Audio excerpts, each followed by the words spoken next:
नमस्कार विद्यार्थी मित्रांनो, welcome back to the online classes. पहा, कालच्या लेक्चर मध्ये आपण नवीन चॅप्टर स्टार्ट केला होता। काय नाव होतं चॅप्टरचं? That is the space mission. कोणता चॅप्टर स्टार्ट केला होता आपण? We have started the new chapter that is the space mission. Chapter कोणत्या पार्टचा आहे? सायन्सच्या फिजिक्स पार्टचा। ग्रॅव्हिटेशनचे बेसिक्स यामध्ये यूज होणार आहे। हे सगळं ऑलरेडी लास्ट लेक्चर मध्ये सांगितलेलं आहे। आपण स्पेस मिशन कशाला म्हणतात, स्पेस मिशनचे दोन टाइप्स कोणते होते, त्यानंतर सॅटेलाइट्स कशाला म्हणतात, हा पार्ट पाहिला होता।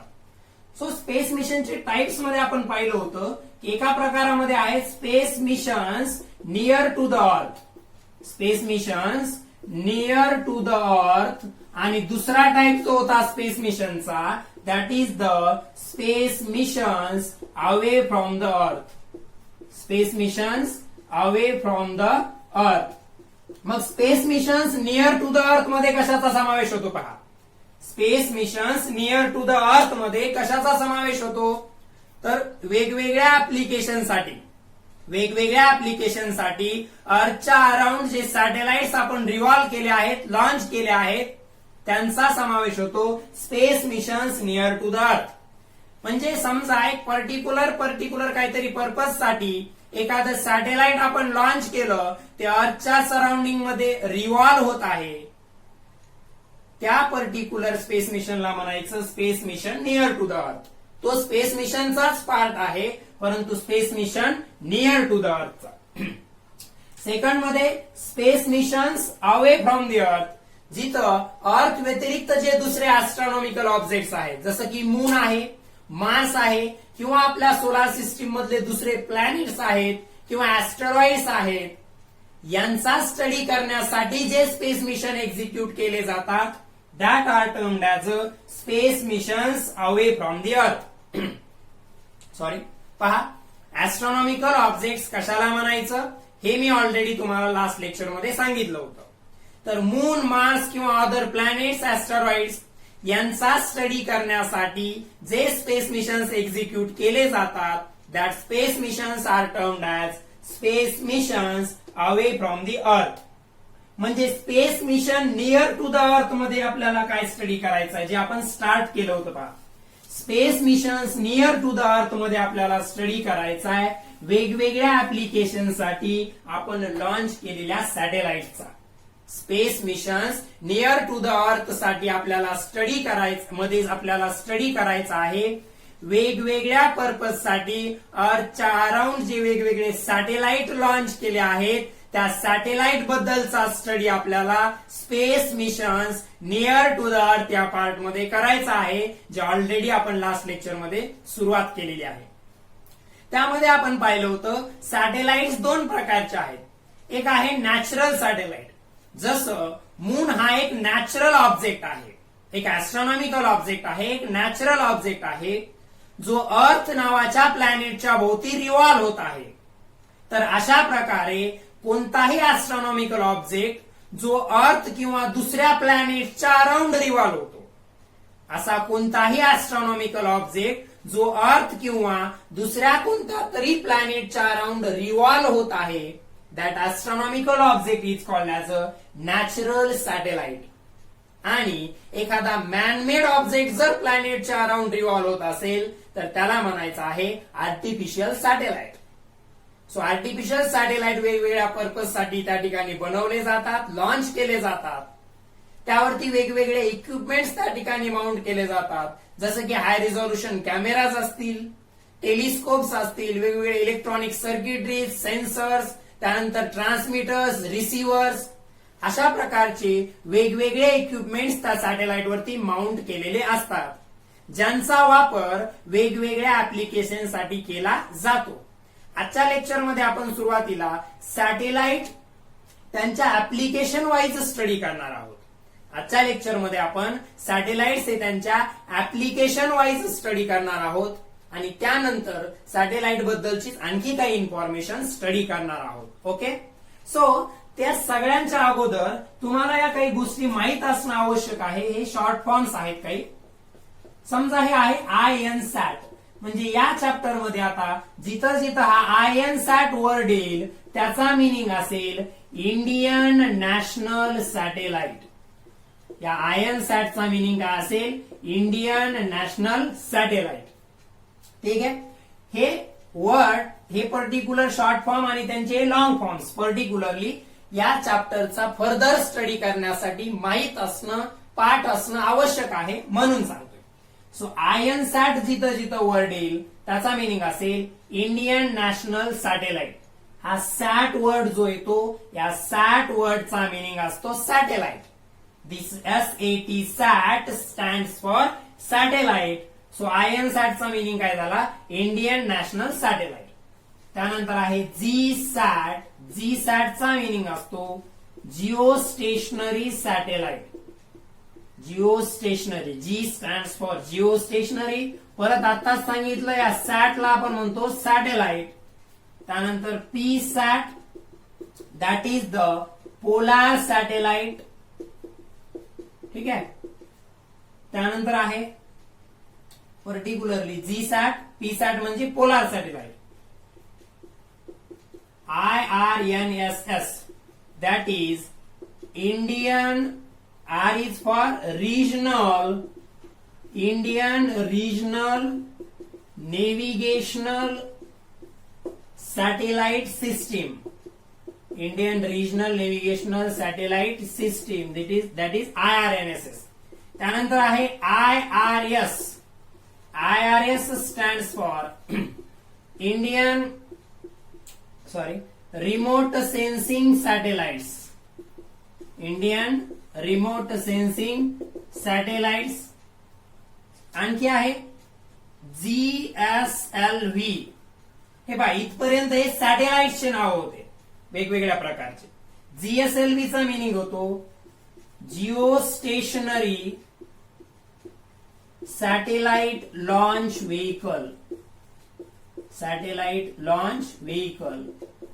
या सगळ्या कन्सेप्ट आपण पुढे पाहणार आहोत. सध्या फक्त त्यांचे शॉर्ट फॉर्म्स आणि त्यांचे लॉंग फॉर्म तुम्हाला हे पाठ असले पाहिजे म्हणून लिहून दिलेले आहेत. So GSLV. त्यानंतर आहे PSLV, that is the polar satellite launch vehicle. Polar satellite launch vehicle. So हे वेगवेगळे टर्म्स तुम्हाला या ठिकाणी या चॅप्टरशी संबंधित माहीत असणं आवश्यक आहे. हे पाठ करायचे डायरेक्टली. आयन सॅट म्हणजे इंडियन नॅशनल सॅटेलाइट, जी सॅट म्हणजे जिओ स्टेशनरी सॅटेलाइट, पी सॅट म्हणजे पोलार सॅटेलाइट. हे लिहून घेताना जिओ स्टेशनरी सॅटेलाइट म्हणजे काय, त्याची कन्सेप्ट काय आहे, कोणत्या सॅटेलाइटला जिओ स्टेशनरी सॅटेलाइट म्हणायचं याचा सध्या विचार करायचा नाहीये, कारण ते याच चॅप्टरमध्ये पुढे आपल्याला स्टडी करायचं आहे. सध्या फक्त जी सॅटला जिओ स्टेशनरी सॅटेलाइट म्हणतात एवढं लक्षात घ्या. ठीक आहे. त्याप्रमाणे हे पी सॅट, IRNSS, IRS, GSLV, PSLV हे सगळं व्यवस्थित नोट करून घ्यायचंय आणि पाठ करायचं आहे, कारण हे या चॅप्टरचा पुढचा पार्ट स्टडी करण्यासाठी रिक्वायर्ड आहे. Okay. Now let's move on to the next point. We are going to study the satellites by their applications. आपल्याला सॅटेलाइट्स त्यांच्या ऍप्लिकेशन नुसार स्टडी करायचे आहेत. ते पर्टिक्युलरली कशा प्रकारे पहा. त्यात पहिल्या ऍप्लिकेशन नुसार आपण सॅटेलाइट स्टडी करतोय, that is the weather satellite. Weather satellite. ठीक आहे. याच्या नावातच आहे आता वेदर सॅटेलाइट. मला सांगा वेदर सॅटेलाइटचं ऍप्लिकेशन काय असणार आहे. तर ऍप्लिकेशन आहे to study and predict the weather. To study and predict the weather म्हणजे हवामानाचा अभ्यास करणं, त्याचा अंदाज बांधणं, यांच्यासाठी जे सॅटेलाइट्स वापरले जातात that are called as a weather satellites. That are called as the weather satellites. हवामानाचा स्टडी करायचा, वेदरचा स्टडी करायचा आहे आणि पर्टिक्युलरली त्याचं प्रेडिक्शन करायचंय, याच्यासाठी जे सॅटेलाइट्स वापरले जातात that are the weather satellites. ठीक आहे. So this is the weather satellites. हे त्याचं ऍप्लिकेशन लिहिले पुढे. आता इंडियन ओरिजिनचे किंवा इंडियानं लॉन्च केलेली जी सॅटेलाइटची सिरीज आहे वेदरचा स्टडी करण्यासाठी, त्या सॅटेलाइटचं नाव लिहितोय. त्याचं नाव आहे INSAT. हे तर असणारच आहे. INSAT ही तर सिरीज असणार आहे, कारण इंडियानं सॅटेलाइट लॉन्च केलेलं आहे म्हणून ते इंडियन नॅशनल सॅटेलाइट हे त्याच्यावरती नाव असणार आहे.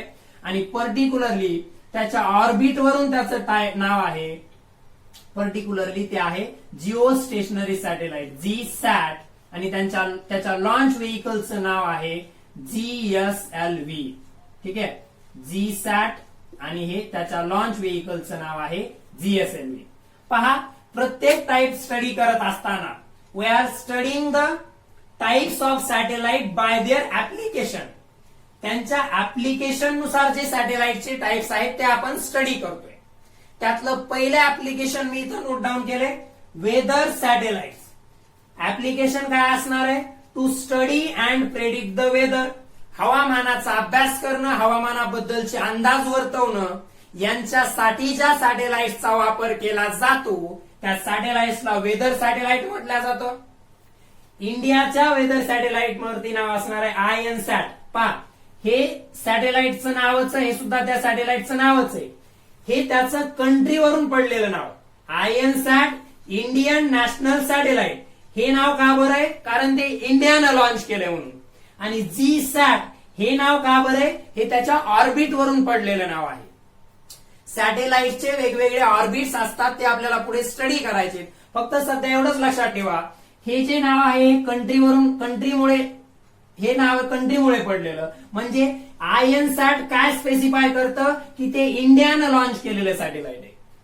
GSAT हे त्या सॅटेलाइटचा ऑर्बिट स्पेसिफाय करतं आणि त्याला लॉन्च करण्यासाठी वापरले जाणारं व्हेकल ते हे GSLV. हे झालं फर्स्ट सॅटेलाइट. दुसरं application that is the communication satellite.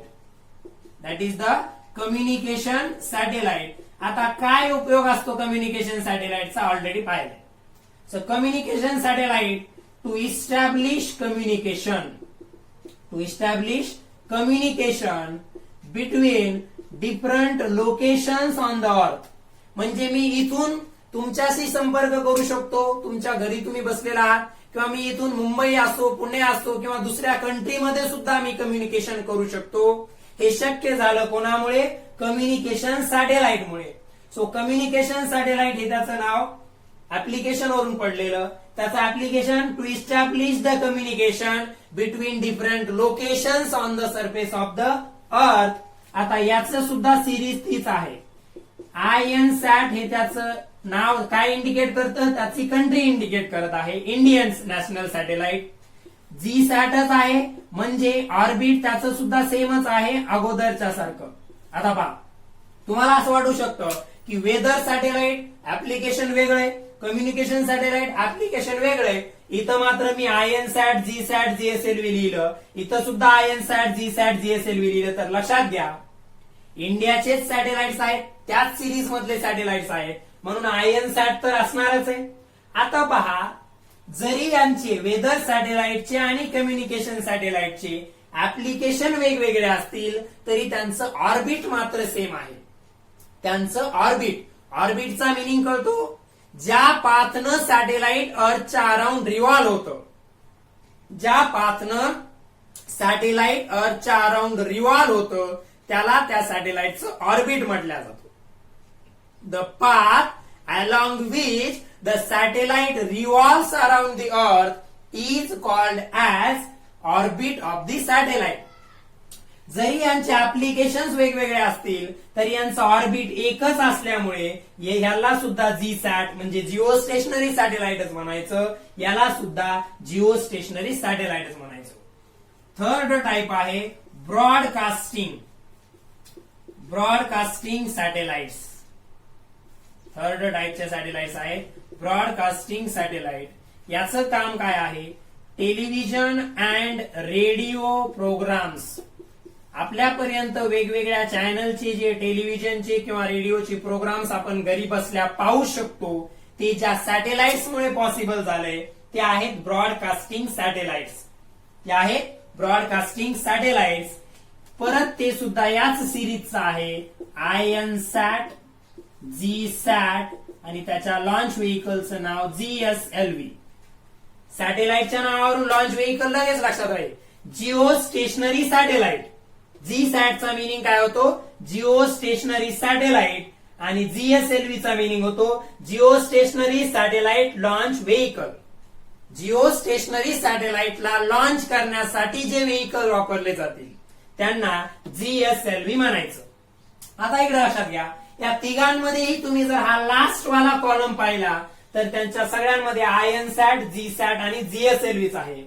कारण यांचे ऍप्लिकेशन जरी वेगळे वेगळे असतील तरी हे सगळे एकाच सिरीजचे सॅटेलाइट्स आहेत. ठीक आहे, ऍप्लिकेशन वेगळं म्हणजे त्याच्यावरती ज्या ऍक्सेसरीज माउंट केलेल्या असतील सॅटेलाइट वरती त्या वेगवेगळ्या असणार आहेत. परंतु पहा, weather satellites, communication satellite, broadcast satellite, तुम्हाला प्रत्येक सॅटेलाइट बद्दल त्यांचं हे नाव, त्यांचं ऍप्लिकेशन आणि त्यांची इंडियन ओरिजिनची सिरीज कोणती आहे ते लक्षात ठेवायचं आहे. म्हणजे तुम्हाला वेदर सॅटेलाइट म्हटलं की त्याचं ऍप्लिकेशन काय, to study and predict the weather हे सांगता आलं पाहिजे.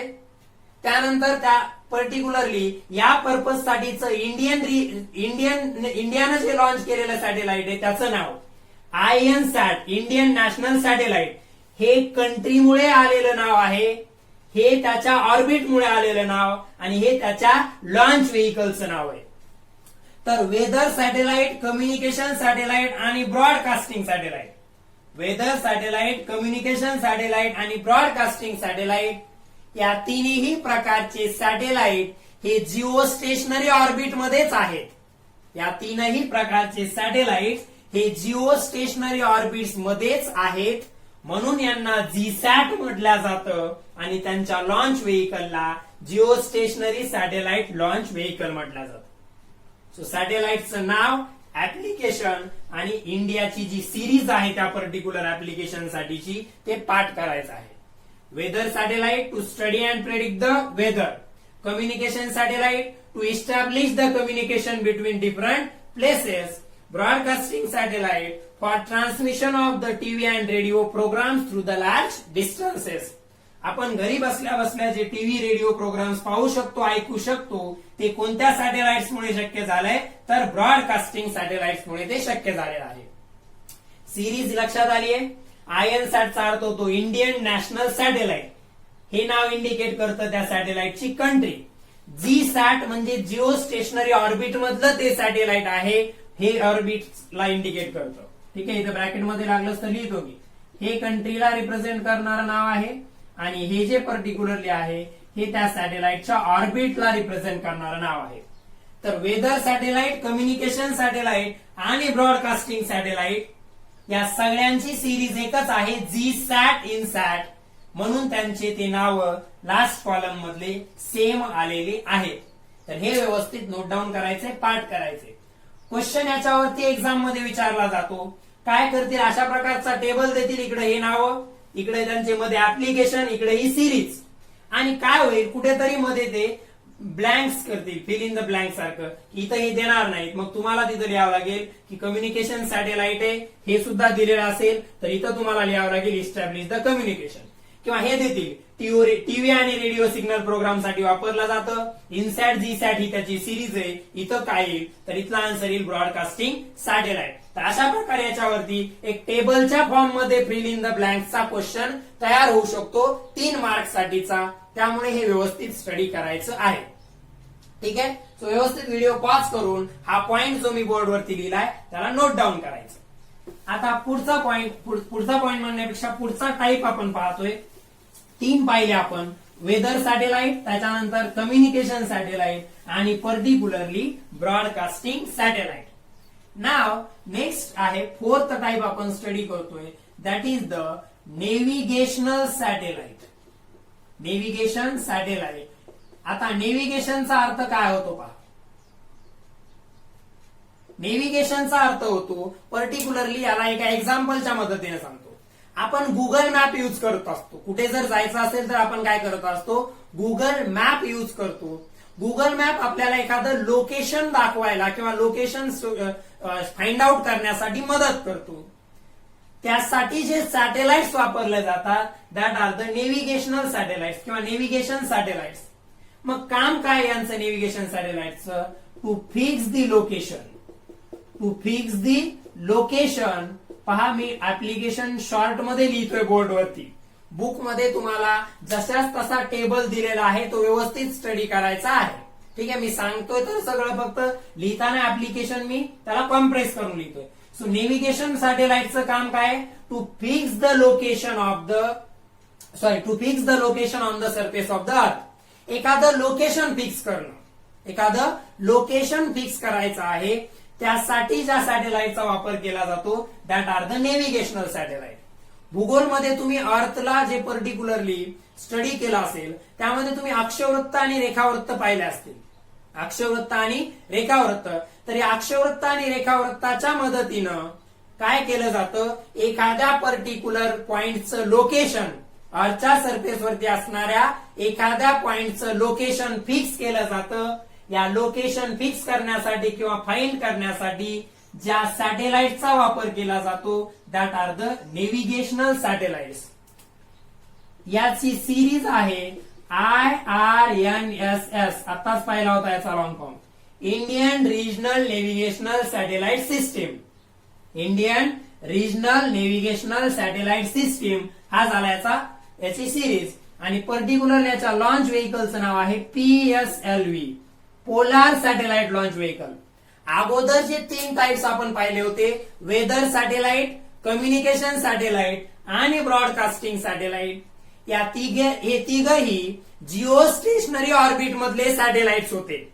आपण याच्या अगोदर पाहिलेले कम्युनिकेशन सॅटेलाइट, वेदर सॅटेलाइट आणि ब्रॉडकास्टिंग सॅटेलाइट हे जिओ स्टेशनरी ऑर्बिट मधल्या सिरीजचे किंवा जिओ स्टेशनरी ऑर्बिट मधले सॅटेलाइट होते, म्हणून त्यांचे नाव होते GSAT. आणि त्यांना लॉन्च करण्यासाठी वापरलं जातं GSLV. GSAT ला लॉन्च करायला GSLV, geo stationery satellite launch vehicle. हा मात्र नेव्हिगेशनल सॅटेलाइट हा तेवढ्या जास्त हाईट वरती नसतो. कम्युनिकेशन सॅटेलाइट, वेदर सॅटेलाइट आणि ब्रॉडकास्टिंग सॅटेलाइट हे सगळ्यात जास्त हाईट वरच्या ऑर्बिट मधले सॅटेलाइट्स आहेत, ज्या ऑर्बिटला जिओ स्टेशनरी ऑर्बिट म्हटलं जातं. ठीक आहे, त्याच्यापेक्षा कमी ऑर्बिट, खूप कमी हाईट वरती जर सॅटेलाइट लॉन्च करायचं असेल तर तिथं GSLV ची आवश्यकता नसते, तिथं वापरलं जातं PSLV. म्हणजे काय पहा, टाईप कोणता आहे सॅटेलाइटचा? Navigation satellite. काय काम आहे? लोकेशन फिक्स करणं किंवा फाइंड आउट करणं. ठीक आहे, त्यानंतर याची series IRNSS, Indian regional navigational satellite system. याला लॉन्च करण्यासाठी जे लॉन्च व्हेकल वापरलं जातं ते आहे PSLV. ते आहे PSLV. नेक्स्ट टाइप आहे याच्यामध्ये particularly that is the military satellites. ठीक आहे, सो मिलिटरी सॅटेलाइटचा वापर काय आहे? तर याचा जो ऍप्लिकेशन असणार आहे, it is used for military satellite. नावातच आहे काय आहे? सो यूज केला जातो हा जे आपल्या देशाचं पर्टिक्युलरली आर्मी वगैरे आहे तिथं पर्टिक्युलरली जे एनिमी कंट्रीज आहेत त्यांच्या वेगवेगळ्या ऍक्टिव्हिटीजचा स्टडी करायचा किंवा त्यांच्यावरती लक्ष ठेवायचं आहे, यासाठी पर्टिक्युलरली किंवा तिथंच पर्टिक्युलरली काही गोष्टी त्या ठिकाणी त्यांना मदत घ्यायची आहे सॅटेलाइटची, तर ते ज्या सॅटेलाइटची मदत घेतात ते मिलिटरी सॅटेलाइट्स आहेत. ठीक आहे, कोणते सॅटेलाइट्स आहेत? मिलिटरी सॅटेलाइट्स आहेत. या मिलिटरी सॅटेलाइट मध्ये पर्टिक्युलरली ऍप्लिकेशन काय असणार आहे? तर जे संरक्षण ज्याला आपण म्हणतो पर्टिक्युलरली, ठीक आहे, यासारखे याचं ऍप्लिकेशन आहे. पहा, आपण अगोदर 3 स्टडी केले, त्यानंतर आता हा चौथा पाहिला नेव्हिगेशनल सॅटेलाइट. याचं application to fix the location किंवा एखादं लोकेशन फाइंड आउट करायचंय. ठीक आहे, त्यासाठी याचा वापर केला जातो. याची सिरीज आहे IRNSS, PSLV. पहा, मी तुम्हाला ऑलरेडी सांगितलं, मी जे ऍप्लिकेशन त्या ठिकाणी लिहितोय ते कॉम्प्रेस करून लिहितोय. तुम्हाला ते डिटेलमध्ये बुकमध्ये त्या बॉक्समध्ये जे टेबल दिलेलं आहे तिथून रीड करायचं आहे. सांगताना मी पूर्ण एक्सप्लेनेशन सांगितलेलं आहे, परंतु लिहिताना तिथं शॉर्ट मध्ये लिहिले. सो मिलिटरी सॅटेलाइटचा पर्पज काय असणार आहे?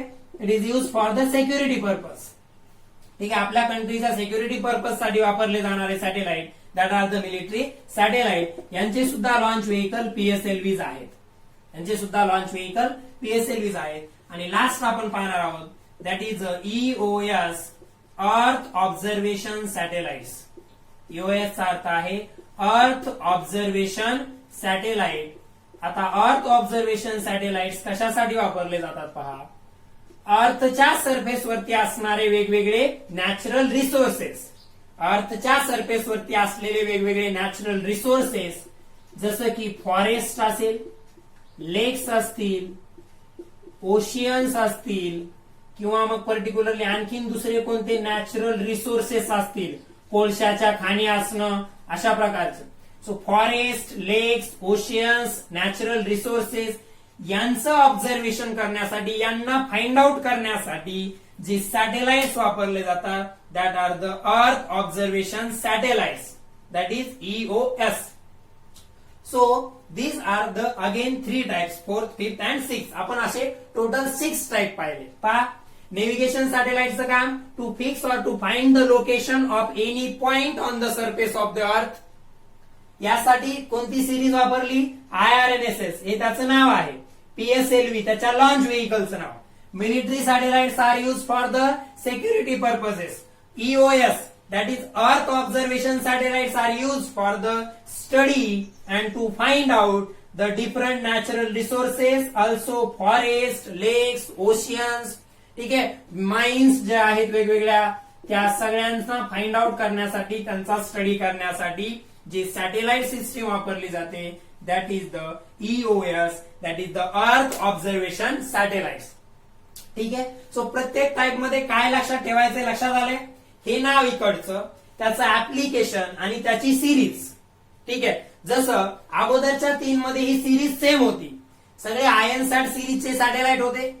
त्यानंतर सगळ्यांना GSAT का म्हटलं की कम्युनिकेशन सॅटेलाइट असो, वेदर सॅटेलाइट असो किंवा ब्रॉडकास्टिंग सॅटेलाइट असो, ऍप्लिकेशन जरी वेगवेगळे असतील तरी हे अर्थच्या सरफेस पासून सेम हाईट वरती, म्हणजे एका सेम ऑर्बिट मध्ये रिव्हॉल्व करत आहेत, म्हणून त्यांना जिओ स्टेशनरी सॅटेलाइट म्हटलंय.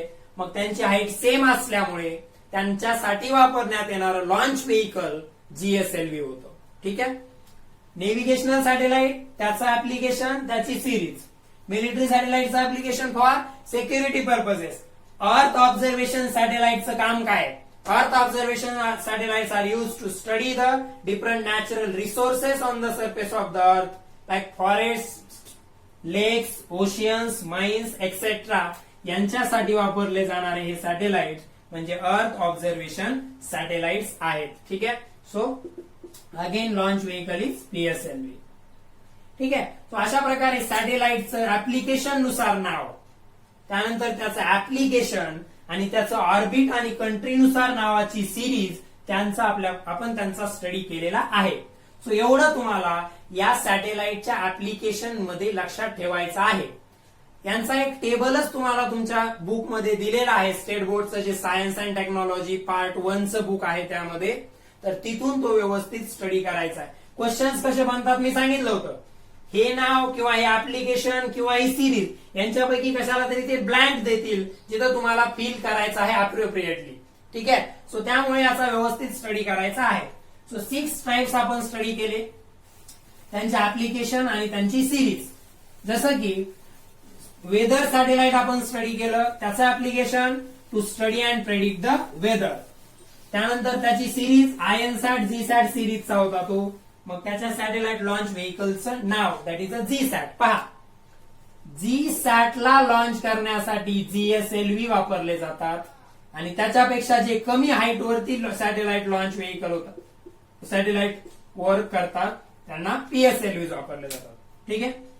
हा पार्ट आणखी जेव्हा आपण पुढच्या कन्सेप्ट ज्या आहेत, हे नेमकं जिओ स्टेशनरी कशाला म्हणायचं किंवा सॅटेलाइट लॉन्च व्हेकल काय असतं हे स्टडी करताना तुम्हाला आणखीन या मागच्या कन्सेप्ट पुढे परत क्लिअर होतील. असं काही नसतं की मागच्या कन्सेप्ट समजल्यावर पुढच्या समजतात, ते तर फिक्स आहे. चॅप्टर जसा जसा आपल्याला बेसिक समजतील तसं त्याचा ऍडव्हान्स पार्ट समजतो, परंतु ऍडव्हान्स पार्ट समजत असताना सुद्धा बेसिक्स आणखीन क्लिअर होत असतात, हे लक्षात घ्या. असं काही नसतं की बेसिक वरतीच फक्त ऍडव्हान्स डिपेंड आहे, ते तर आहेच, त्याच्यात काही डाऊटच नाहीये. बेसिक क्लिअर असेल तर पुढचा पार्ट समजायला इझी जातो, परंतु असं सुद्धा होत असतं की पुढचा पार्ट समजत असताना मागचा आणखीन जास्त चांगल्या प्रकारे क्लिअर व्हायला लागत असतो. ओके. सो नेक्स्ट पॉइंट आपल्याला जो स्टडी करायचा आहे तो आहे क्रिटिकल व्हेलॉसिटी. आज आपण सॅटेलाइटचे वेगवेगळे नावं, त्याच्या नावाशी संबंधित असणारे जे काही अब्रिव्हिएशन्स किंवा आपण शॉर्ट फॉर्म्स ज्यांना म्हटलं होतं ते स्टडी केले होते. त्यानंतर आपण ऍप्लिकेशन वाईज सॅटेलाइट स्टडी केले. आता आपल्याला एक इम्पॉर्टंट पॉइंट, एक डेरिव्हेशन छोटस पाहायचंय, that is the critical velocity. त्यासाठी पहा सॅटेलाइट लॉन्च कसं केलं जातं याची एक सिंपल स्टेप आपण इथं समजून घेऊयात. आपल्याकडे सिंपल वे मध्ये समजून घेऊयात. पहा सॅटेलाइटला अर्थच्या सरफेस पासून लॉन्च केलं जातं, सर्टन हाईट पर्यंत घेऊन जातं. अशा प्रकारचं सॅटेलाइटला लॉन्च करण्यासाठीचं हे सॅटेलाइट लॉन्च व्हेकल असतं. त्या सॅटेलाइट लॉन्च व्हेकलच्या मदतीनं पर्टिक्युलरली त्या सॅटेलाइटला काय केलं जातं, सर्टन हाईट वरती घेऊन गेलं जातं. हे सॅटेलाइट लॉन्च व्हेकल असतं, हे स्ट्रक्चर सॅटेलाइट लॉन्च व्हेकल. या सॅटेलाइट लॉन्च व्हेकलच्या मदतीनं सरफेस पासून सॅटेलाइटला सर्टन हाईट वरती घेऊन जातात. सॅटेलाइट लॉन्च व्हेकलच्या मदतीनं अर्थच्या सरफेस पासून सॅटेलाइटला सर्टन हाईट वरती घेऊन जातात आणि त्या हाईट वरती गेल्यानंतर त्याला त्याच्या ऑर्बिटमध्ये सेट केल्या जातं. कशा प्रकारे पहा. So we are going to study the critical velocity. सो समजा अशा प्रकारे हे अर्थ आहे. This sphere is representing the earth. हा जो स्फिअर मी इथं ड्रॉ केलाय हा अर्थला रिप्रेझेंट करतो. मग हे अर्थचं सेंटर आहे. This is the centre of the earth. आता अर्थच्या सरफेस पासून सॅटेलाइटला सर्टन हाईट पर्यंत घेऊन जातात. ठीक आहे. अर्थच्या सरफेस पासून सॅटेलाइट लॉन्च व्हेकलच्या मदतीनं सॅटेलाइटला सरफेस पासून सर्टन हाईट पर्यंत घेऊन जातात. सॅटेलाइट समजा हे सॅटेलाइट, हे जे स्मॉल मी इथं दाखवले हे सॅटेलाइट आहे. सरफेस पासून सॅटेलाइट लॉन्च व्हेकलच्या मदतीनं सॅटेलाइटला सर्टन हाईट पर्यंत घेऊन जातात. हे तर डिस्टन्स आपला माहिती, याला काय म्हणतो आपण, रेडियस. सेंटर पासून सरफेस पर्यंत असते रेडियस, ते तर माहितीये. सरफेसला सॅटेलाइट असणार आहे, तिथून सॅटेलाइट लॉन्च व्हेकलच्या मदतीनं त्याला सर्टन हाईटला घेऊन जातात. त्या हाईटला घेऊन गेल्यानंतर त्याला एक हॉरिझॉन्टल व्हेलॉसिटी दिल्या जाते. पहा समजा हा जो मार्कर आहे हा एक सॅटेलाइट लॉन्च व्हेकल आहे आणि हे त्याची कॅप एक सॅटेलाइट आहे. सिंपल एक्झाम्पल समजून घ्या. तर या सॅटेलाइट लॉन्च व्हेकल वरती हे सॅटेलाइट माउंट केल्या जातं. हा मार्कर म्हणजे समजा एक सॅटेलाइट लॉन्च व्हेकल आहे आणि त्याची कॅप म्हणजे एक सॅटेलाइट आहे समजा. तर सॅटेलाइट लॉन्च व्हेकल वरती हे सॅटेलाइट माउंट केल्या जातं आणि त्याला हे माउंट केलेलं सॅटेलाइट, त्या सॅटेलाइटला ते सॅटेलाइट लॉन्च व्हेकल सरफेस पासून सर्टन हाईट पर्यंत घेऊन जातं. किती हाईट पर्यंत घेऊन जायचंय, तर ज्या ऑर्बिटमध्ये आपल्याला त्या सॅटेलाइटला रिव्हॉल्व करायचं आहे त्या सॅटेलाइटला त्या हाईट पर्यंत घेऊन जायचं. ते त्याला तिथपर्यंत घेऊन जायचं काम कोणामार्फत केलं जातं, सॅटेलाइट लॉन्च व्हेकल मार्फत. मग सॅटेलाइट एकदा त्या हाईटला गेला की त्याला एक हॉरिझॉन्टल व्हेलॉसिटी देतात. म्हणजे अशा प्रकारे सॅटेलाइट लॉन्च व्हेकल या सॅटेलाइटला या सर्टन हाईट पर्यंत घेऊन गेल्यानंतर त्याला तिथं गेल्यानंतर त्या सॅटेलाइटला एक हॉरिझॉन्टल व्हेलॉसिटी दिल्या जाते. कशी व्हेलॉसिटी, हॉरिझॉन्टल व्हेलॉसिटी. आता व्यवस्थित लक्षात द्या, सर्क्युलर मोशनची कन्सेप्ट आपल्याला इथं यूज करायची की सॅटेलाइटला आपण दिली आहे हॉरिझॉन्टल व्हेलॉसिटी आणि एक फोर्स त्याच्यावरती इकडे ऍक्ट होत आहे, तो म्हणजे अर्थनं त्याच्यावरती ऍक्ट केलेला ग्रॅव्हिटेशनल फोर्स. सॅटेलाइटला तुम्ही हॉरिझॉन्टल व्हेलॉसिटी दिली परंतु हा ग्रॅव्हिटेशनल फोर्स मात्र त्याला इकडे ओढणार आहे. आणि अशा कंडिशन मध्ये आपल्याला माहितीये की हा सॅटेलाइट इकडे पण जात नसतो किंवा खाली फॉल पण होत नसतो. अशा कंडिशन मध्ये आपल्याला माहितीये की सॅटेलाइट इकडे पण जाणार नाही किंवा फॉल पण होणार नाही. या दोघांचा एकत्रित परिणाम काय होतो, तर हा सॅटेलाइट अशा प्रकारे सर्क्युलर मोशन परफॉर्म करेल. हा सॅटेलाइट अशा प्रकारे इथं काय करणार आहे, सर्क्युलर मोशन या पर्टिक्युलरली अर्थच्या अराउंड या ऑर्बिट मध्ये तो सर्क्युलर मोशन परफॉर्म करेल. ठीक आहे. सो इथं तुमच्या लक्षात आलं असेल की ग्रॅव्हिटेशनल फोर्स हा सेंट्रिपिटल फोर्सचं काम करतोय. कारण पहा त्याची व्हेलॉसिटीची डायरेक्शन इकडे होती आणि फोर्स त्याला इकडे ओढत होता. त्याचा परिणाम काय झाला, तो इथं कुठेतरी आला या पर्टिक्युलर पॉइंटला. या पर्टिक्युलर पॉइंटला आल्यानंतर परत velocity tangent to the path, परत ग्रॅव्हिटेशनल फोर्स इकडे, परत या दोघांचा परिणाम तो सॅटेलाइट इथं आला, परत त्याची व्हेलॉसिटी टँजेन्शियल डायरेक्शन मध्ये, ग्रॅव्हिटेशनल फोर्स सेंटरकडे, मग परत या दोघांचा परिणाम तो इथं आला. अशा प्रकारे त्याची ही टँजेन्शियल व्हेलॉसिटी आणि त्या टँजेन्शियल व्हेलॉसिटीला परपेंडिक्युलर असणारा हा ग्रॅव्हिटेशनल फोर्स कंटिन्युअसली, त्यामुळे त्याची डायरेक्शन ऑफ व्हेलॉसिटी चेंज होत राहते, म्हणजे तो अशा प्रकारची सर्क्युलर मोशन परफॉर्म करतो. म्हणजे तो अशा प्रकारची सर्क्युलर मोशन परफॉर्म करेल. आणि इथं सर्क्युलर मोशन साठी रिस्पॉन्सिबल असलेला किंवा सर्क्युलर मोशन सक्सेसफुली घडवून आणणारा सेंट्रिपिटल फोर्स म्हणून ग्रॅव्हिटेशनल फोर्स काम करतो. Means in case of satellites revolving around the earth, the gravitational force acts as a centripetal force. इथं ग्रॅव्हिटेशनल फोर्स जो अर्थच्या सेंटरकडे, हे अर्थचं सुद्धा सेंटर आहे आणि त्या सॅटेलाइटच्या ऑर्बिटचं पण सेंटर आहे. अर्थ आणि orbit of satellite concentric circles आहेत. अर्थ आणि पर्टिक्युलर जेव्हा आपण अशा प्रकारची 2 डायमेन्शनल डायग्राम काढतो तेव्हा अर्थला रिप्रेझेंट करणारं सर्कल आणि सॅटेलाइटच्या ऑर्बिटला रिप्रेझेंट करणारं हे सर्कल, हे दोघं कॉन्सेंट्रिक सर्कल्स आहेत. म्हणजे हे सेंटर या ऑर्बिटचं सुद्धा सेंटर आहे. हे सेंटर जे आहे अर्थचं आपण दाखवलेलं ते या ठिकाणी या ऑर्बिटचं सुद्धा सेंटर आहे. आणि सेंटरकडे ऍक्ट होणाऱ्या फोर्सला आपण सेंट्रिपिटल फोर्स म्हणत असतो. सेंटरकडे ऍक्ट होणाऱ्या फोर्सला आपण सेंट्रिपिटल फोर्स म्हणत असतो. आणि इथं ग्रॅव्हिटेशनल फोर्स हा सेंट्रिपिटल फोर्सचं काम करतोय. इथं ग्रॅव्हिटेशनल फोर्स हा सेंट्रिपिटल फोर्सचं काम करत आहे. लक्षात आलाय पॉइंट. सो आता आपल्याला क्रिटिकल व्हेलॉसिटी कॅल्क्युलेट करायची. काय कॅल्क्युलेट करायची? Critical velocity. So I redraw the diagram. परत एकदा तरी पहा. सॅटेलाइट लॉन्च व्हेकलच्या मदतीनं सर्टन हाईटला घेऊन जातात. तिथं त्याला हॉरिझॉन्टल व्हेलॉसिटी दिली जाते. ही हॉरिझॉन्टल व्हेलॉसिटी आणि सेंटरकडे ऍक्ट होणारा ग्रॅव्हिटेशनल फोर्स हे एकमेकांना परपेंडिक्युलर आहेत. एकमेकांना कसे आहेत? परपेंडिक्युलर. यांचा परिणाम काय होतो तर सॅटेलाइट अशा प्रकारे सर्क्युलर पाथ मध्ये रिव्हॉल्व्ह व्हायला लागेल. ठीक आहे. हे सर्क्युलर मोशनच्या कन्सेप्ट मध्ये सुद्धा आपण पाहिलं होतं की ही झाली व्हेलॉसिटीची डायरेक्शन. म्हणजे ऑब्जेक्टचा प्रयत्न इकडे जाण्याचा आहे सॅटेलाइटचा, आणि ग्रॅव्हिटेशनल फोर्स त्याला इकडे ओढतोय. दोघाचा एकत्रित परिणाम तो इथं आला. परत या पॉइंटला आल्यानंतर त्याची टेंडन्सी या टेंजेन्शियल पाथनं जाण्याची. ग्रॅव्हिटेशनल फोर्स परत त्याला सेंटरकडे ओढतोय. दोघांचा परिणाम काय झाला? परत तो या पॉइंटला आला. अशा प्रकारे कंटिन्युअसली त्याची डायरेक्शन चेंज होत राहील. आता मिनिमम पहा, हा या सर्क्युलर ऑर्बिट मध्येच राहायला पाहिजे. याच्यासाठी त्याला ही जी मिनिमम व्हेलॉसिटी द्यावी लागणार आहे, that velocity is called as critical velocity. त्या व्हेलॉसिटीलाच काय म्हटलं जातं? क्रिटिकल व्हेलॉसिटी म्हटलं जातं. So I redraw the diagram. Suppose this is the earth. हा जो स्पेअर मी इथं ड्रॉ करतोय, this sphere is representing the earth.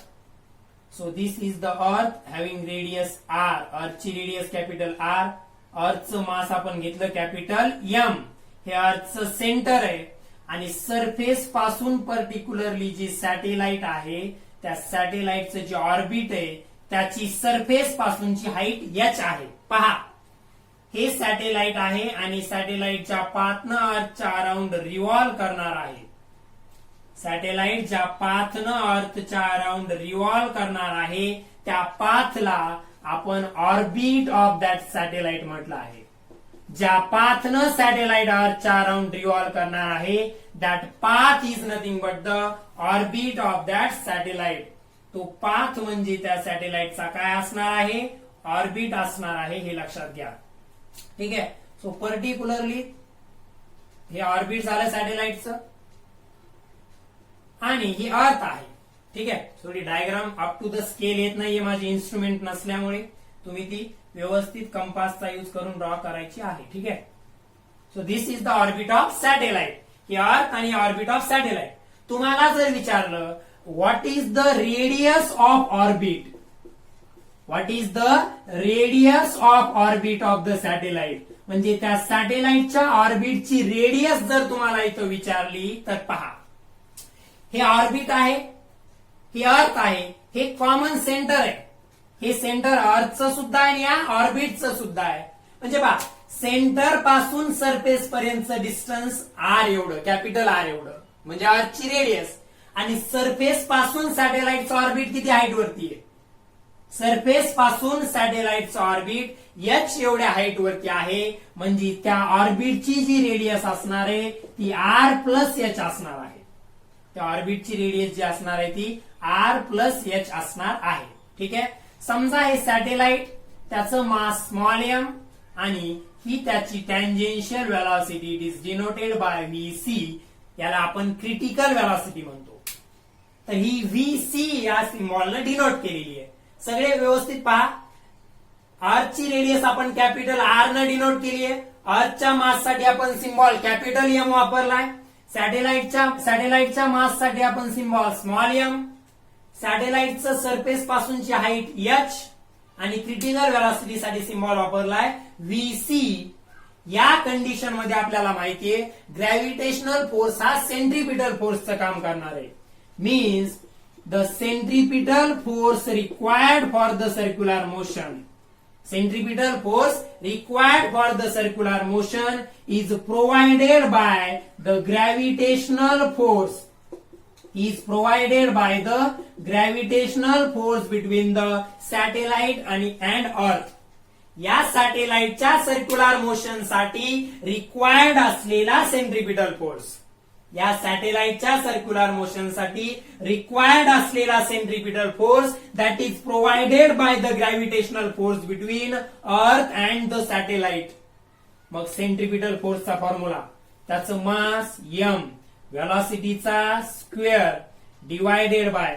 आता रेडियस कोणती घ्यायची इथं मात्र प्रश्न व्यवस्थित पाहायचा आहे. अर्थच्या सेंटर पासून सॅटेलाइट पर्यंतचं डिस्टन्स, अर्थच्या सेंटर पासून सॅटेलाइट पर्यंतचं distance that is R plus H. कारण हे ऑर्बिट आहे, त्याची रेडियस ही एवढी आहे. ऑर्बिटची रेडियस ही एवढी आहे सेंटर पासून सॅटेलाइट पर्यंतची, म्हणजे हे आर आणि त्यात हे एच काय करावं लागेल, ऍड करावं लागेल.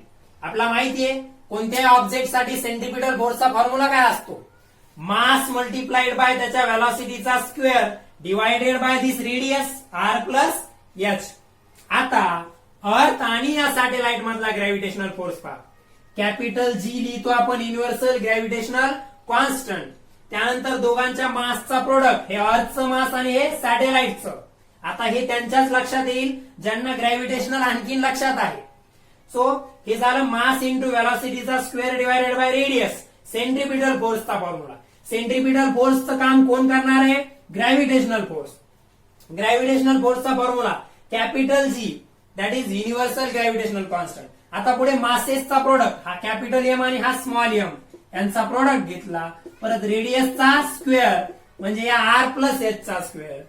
हा स्मॉल एम आणि हा स्मॉल एम कॅन्सल झाला. हा आर प्लस एच आणि स्क्वेअर मधला एक आर प्लस एच कॅन्सल झाला. इथं फक्त आता आर प्लस एच शिल्लक राहिलं. स्क्वेअर होता तर या आर प्लस एच सोबत एक कॅन्सल झाला. So this VC square equals to GM इकडे शिल्लक राहिलं न्यूमरेटर मध्ये आणि आर प्लस एच शिल्लक राहिलं डिनॉमिनेटर मध्ये. ही व्हॅल्यू आली व्हीसीच्या स्क्वेअरची, इकडे लिहितोय पुढे पहा. सो व्हीसी इक्वल्स टू येईल, दोन्ही साईडचा जर स्क्वेअर रूट घेतला तर इथं स्क्वेअर आणि स्क्वेअर रूट कॅन्सल होऊन इकडची टर्म स्क्वेअर रूट मध्ये येईल. That is root of GM upon R plus H. So this is the formula for the critical velocity. ठीक आहे. सो काय आला क्रिटिकल व्हेलॉसिटीचा formula, VC equals to square root of GM upon R plus H. तर तुम्ही जर व्यवस्थित फॉर्म्युल्याला observe केलं तर ही क्रिटिकल व्हेलॉसिटी परत सॅटेलाइटच्या मासवरती डिपेंड नाहीये. क्रिटिकल व्हेलॉसिटी परत पहा, सॅटेलाइटच्या मासवरती डिपेंड नाहीये. व्हीसी चा square equals to GM divided by R plus H. याला इकडे सॉल्व्ह केलं पुढे की दोन्ही साईडचा स्क्वेअर रूट घेतला, व्हीसी इक्वल्स टू आलं root of GM upon R plus H. So clear आहे. तर तुम्ही जर इक्वेशनला व्यवस्थित ऑब्झर्व केलं तर क्रिटिकल व्हेलॉसिटी सॅटेलाइटच्या मासवरती डिपेंड नाहीये. कारण फॉर्म्युल्यात पहा, अर्थचं मास आहे, अर्थची रेडियस आहे आणि सॅटेलाइटची हाईट आहे. परंतु कुठेही क्रिटिकल व्हेलॉसिटीच्या फॉर्म्युल्यामध्ये, या क्रिटिकल व्हेलॉसिटीच्या फॉर्म्युल्यामध्ये कुठेही या सॅटेलाइटचं मास हे स्मॉल एम दिसत नाहीये. म्हणजे क्रिटिकल व्हेलॉसिटी सॅटेलाइटचं मास किती याच्यावरती डिपेंड नाहीये, ती फक्त सॅटेलाइट किती हाईट वरती रिव्हॉल्व होत आहे त्यावरती मात्र डिपेंड आहे. So the minimum velocity given to the satellite कशी येते, horizontal. The minimum velocity given to the satellite so that it can revolve in its orbit in a circular path. That velocity is called as critical velocity. हे त्याचं derivation आणि हा formula. Main concept काय derivation मधली, की इथं centripetal force हा gravitational force हा सेंट्रिपिटल फोर्स म्हणून ऍक्ट करत आहे. पहा, सॅटेलाइट वरती जो सेंटर कडे फोर्स ऍक्ट होतोय तो कोणता आहे, ग्रॅव्हिटेशनल फोर्स. परंतु सर्क्युलर मोशन मध्ये सेंटरकडे ऍक्ट होणाऱ्या फोर्सला आपण काय म्हणतो, सेंट्रिपिटल फोर्स. म्हणजे इथं ग्रॅव्हिटेशनल फोर्स हा सेंट्रिपिटल फोर्सचं काम करत आहे. So this is the concept of critical velocity. तर आज हे व्यवस्थित नोट डाऊन करायचंय. आज आपण सॅटेलाइटचे त्यांच्या ऍप्लिकेशन नुसार पडणारे टाइप्स आणि क्रिटिकल व्हेलॉसिटी या दोन इम्पॉर्टंट कन्सेप्ट स्पेस मिशनच्या पाहिलेल्या आहेत. या चॅप्टरचा पुढचा पार्ट आपण नेक्स्ट लेक्चर मध्ये कंटिन्यू करूया. So we conclude today's lecture here. Okay, thank you.